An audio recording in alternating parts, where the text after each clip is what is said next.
जनगण शक्ति मंच के देशीय अध्यक्ष सह शिक्षाविद डॉक्टर निखिल चंद्र दास ने शिक्षा जगत से जुड़े विषयों पर अपनी बेबाक तरीके से अपनी बात रखी है। साथ ही शिक्षा के क्षेत्र में सुधार के उपाय भी बताए।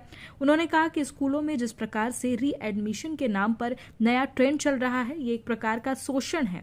ये बंद होना चाहिए क्योंकि शिक्षा व्यवसाय नहीं बल्कि सेवा है।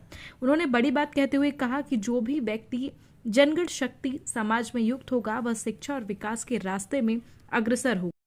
अच्छा सर, शिक्षा के क्षेत्र में जिस तरह से काम हो रहा है और ऑनलाइन जैसे स्कूलों में एडमिशन जो लिया जा रहा है, री एडमिशन के नाम पर जो है स्कूलों पर अभिभावक पर दबाव बनता है ना, इसको लेके क्या कहें? क्या ऐसा मतलब पद्धति जो है चलती आ रही है और रुकने का नाम नहीं ले रहा, क्या कहें? देखिए, शिक्षा के क्षेत्र में जो भी मतलब आजकल स्कूल में री एडमिशन वगैरह को लेकर के जो एक नया ट्रेंड चला हुआ है, हर साल उसका पैसा लेना, वो जो उचित नहीं है, एक तरह का शोषण है।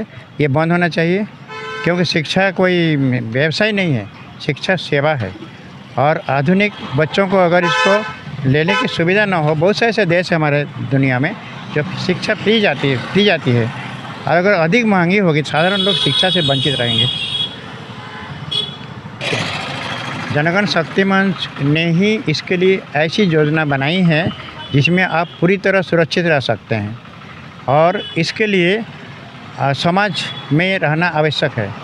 हम इसलिए समाज में रहना आवश्यक बोल रहे हैं। आज से 2800 साल पहले अरस्तु ने कहा था हम सामाजिक जंतु है, लेकिन हम इसका अर्थ नहीं समझे।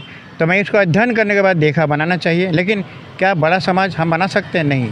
हम छोटा समाज बना करके उसको मिला सकते हैं बड़े समाज में, लेकिन जिम्मेदारी कोई नहीं लेगा, अपना जिम्मेदारी।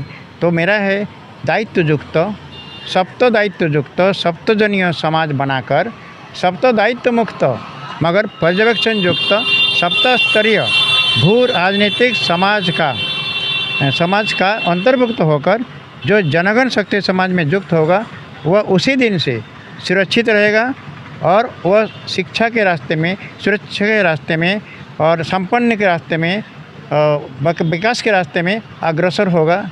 इसमें मेरी गारंटी है। किस तरह से लोग संपर्क स्थानीय, यहाँ पर अपरिचित से बात नहीं होती है, अनजान से बात नहीं होती है। और जो मैं जितना छोटा समाज की कल्पना की हूँ, छोटा समाज, मान लीजिए आपका समाज अगर 3500 का है तो समझ लीजिए 500 में सप्तजनीय समाज होगा। और सेल्फ रिस्पॉन्सिबिलिटी, अपना दायित्व रहेगा। और लोकल स्थानीयकरण, अंतर्राष्ट्रीयकरण और देशीयकरण से कभी भी स्थानीय विकास नहीं हो सकता। इसलिए अगर समुद्र में आप बोलेंगे 1 करोड़ में मछली का जो ये होता है, माने बच्चा होता है, छोड़ दिए, कोई मतलब नहीं है। इसलिए आप छोटा तालाब में कीजिए और तब आपका उसका वैल्यू होता है, दिखाई पड़ेगा। तो जब तक आप स्थानीय क्षेत्र में स्थानीय लोगों के द्वारा और परिचितों के द्वारा ये काम नहीं करेंगे, तब तक हम लोग अंधेरे में समझ लीजिए विकास नहीं होता।